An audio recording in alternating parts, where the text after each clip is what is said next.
Si Hannie Schaft, na kilala bilang the girl with the red hair, ay isang Dutch resistance member noong German occupation ng Netherlands sa World War II. Pinanganak siyang Jannetje Johanna Schaft noong 1920 sa Haarlem at nag-aral siya ng law sa University of Amsterdam. Habang nag-aaral siya, nasaksihan niya ang pagtanggal ng mga Jewish professors at estudyante dahil sa Nazi racial laws. Bilang protesta, tumanggi siyang pumirma sa Loyalty Declaration na hinihingi ng mga sumakop, isang kilos na nagtulak sa kanya na iwan ang kanyang formal na edukasyon at sumali sa underground resistance work.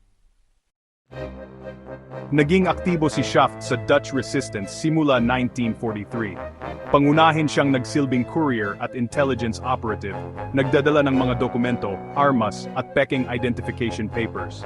Sa paglipas ng panahon, iginiit niya na palawakin ang kanyang papel para isama ang direct action.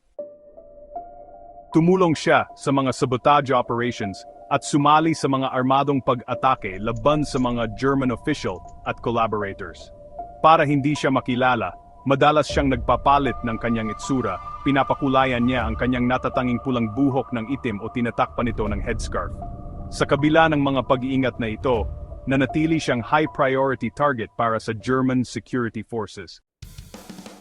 Kasama sa kanyang mga gawain ang pagtulong sa mga Hudyo at miyembro ng resistance na makaiwas sa pag-aresto, pagnanakaw ng identity papers mula sa mga tanggapan ng gobyerno at pagsasagawa ng mga targeted assassination.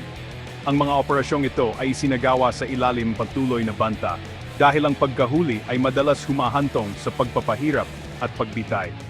Pagsapit ng huling bahagi ng 1944, pinatindi ng mga autoridad ng Aleman ang mga pagsisikap na buwagin ang mga network ng resistance, at sa huli ay nakilala at inaresto si Schaft sa isang checkpoint habang may dalang illegal na dokumento.